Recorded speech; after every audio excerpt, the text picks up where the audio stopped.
हर सफ़र एक रास्ते से शुरू होता है और हर रास्ता सिर्फ मंजिल तक नहीं, एक अनुभव तक ले जाता है।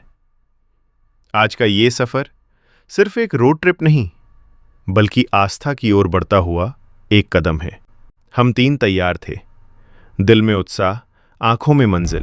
Okay, going to Ayodhya, बाबू, उमेश, वाह वाह, एक कहना है ऋषिकेश भट्ट। और फिर शुरू होना था हमारा 24 घंटे का सफर। स्टीयरिंग संभाली गई, मैप सेट हुआ, टैंक फुल किया गया, और जैसे ही चौथा दोस्त कार में बैठा, यात्रा ने सच में आकार ले लिया। 64 घंटे, 4 दोस्त, हजारों किलोमीटर और एक मंजिल, भगवान राम की नगरी अयोध्या। ये कहानी है थकान की, भक्ति की, दोस्ती की और उस 40 घंटे की वापसी की जो हमें हमेशा याद रहने वाली है। कभी कभी मंजिल से ज्यादा खूबसूरत उस तक जाने वाला रास्ता होता है। सुबह का ओरछा, शांत, स्थिर, मानो समय यहां ठहर कर सांस ले रहा हो। हम पहुंचे ओरछा के प्रसिद्ध राम राजा मंदिर और लक्ष्मी मंदिर के दर्शन करने। यहां भगवान राम को राजा माना जाता है और उस भाव को महसूस करना शब्दों से परे है। सुबह की ताजी हवा, मंदिर की घंटियों की ध्वनि और मन में उतरती हुई एक अनकही शांति।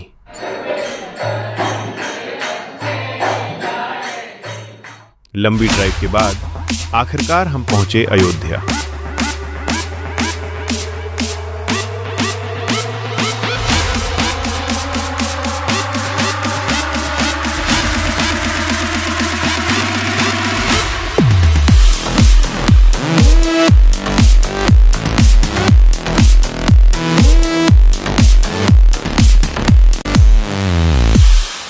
पार्किंग से हमने ऑटो लिया और यहीं से शुरू हुआ अयोध्या को महसूस करने का असली सफर। सबसे पहले हम पहुंचे सरयू घाट।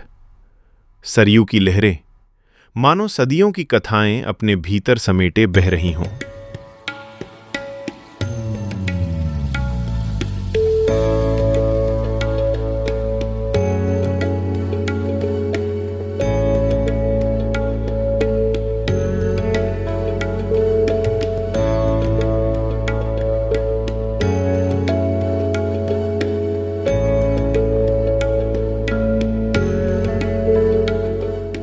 वहीं एक कप चाय के साथ कुछ पल शांति के गुजारे।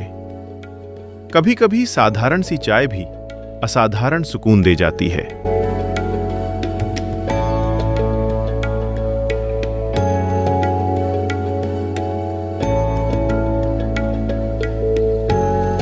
इसके बाद हमारा अगला पड़ाव था हनुमानगढ़ी। भीड़ थी, लेकिन भीतर एक स्थिरता भी। प्रसाद की दुकानों की खुशबू, धीरे धीरे आगे बढ़ती कतार और इंतजार में छिपी श्रद्धा। और जब दर्शन हुए तो लगा जैसे यात्रा का एक महत्वपूर्ण अध्याय पूर्ण हो गया। इसके बाद हमने अयोध्या के कई अन्य मंदिरों के दर्शन किए। हम रामलला मंदिर भी गए। वहां कैमरा अनुमति नहीं थी, लेकिन कुछ अनुभव ऐसे होते हैं जो रिकॉर्ड नहीं किए जाते, बल्कि महसूस किए जाते हैं।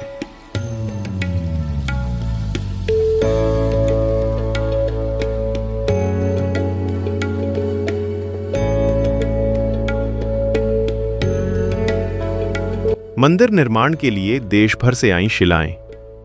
हर पत्थर में एक भावना थी, एक विश्वास था, एक समर्पण था।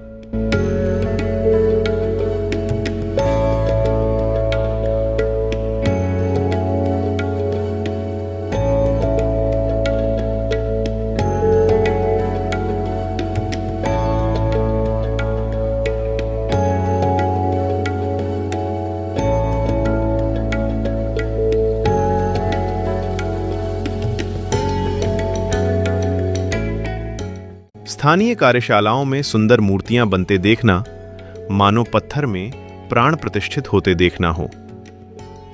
कारीगरों के हाथों में सिर्फ कला नहीं, आस्था भी थी।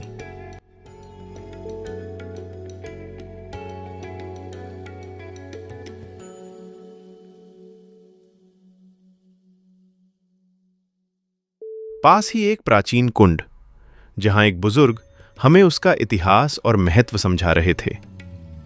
उनकी आवाज में अनुभव था और शब्दों में श्रद्धा। हम चुपचाप सुनते रहे, क्योंकि कुछ कहानियां बीच में रोकी नहीं जाती। नौकर भी साथ पे था, तो नौकर से बोले कि नौकर तुम जाओ जल को ले आइए। तो बाबूजी पहले जमाना रहा, न कुआं रहता रहा, लंबा रहता रहा, मैंने पहले गड्ढा से पानी पीता रहा। तो बीच में एक छोटा से गड्ढा था, उसी गड्ढा से जल को ही तरीके से कमंडल में रखा।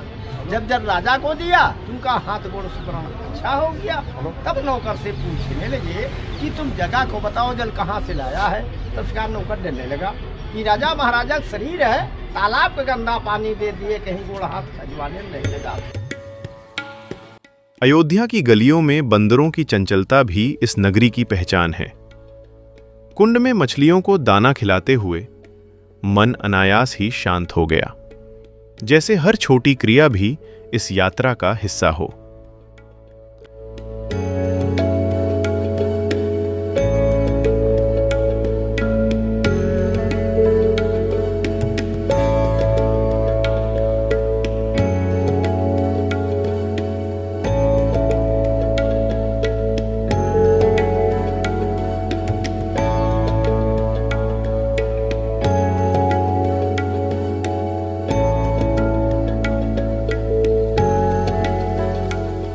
हम पहुंचे चक्रवर्ती महाराज दशरथ जी का राजमहल।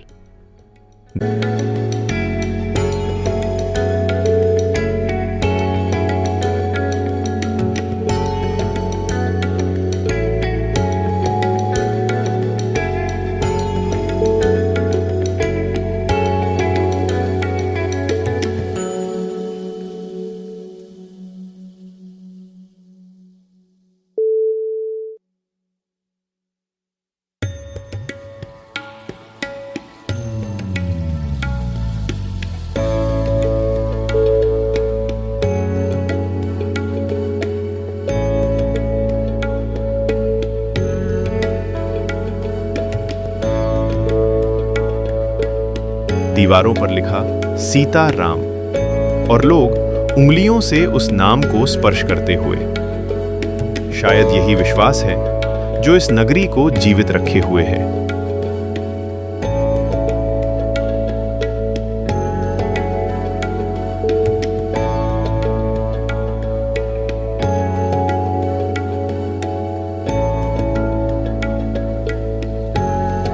फिर हमने देखा एक खुला भंडारा, जहां बिना किसी भेदभाव के हर व्यक्ति को भोजन दिया जा रहा था।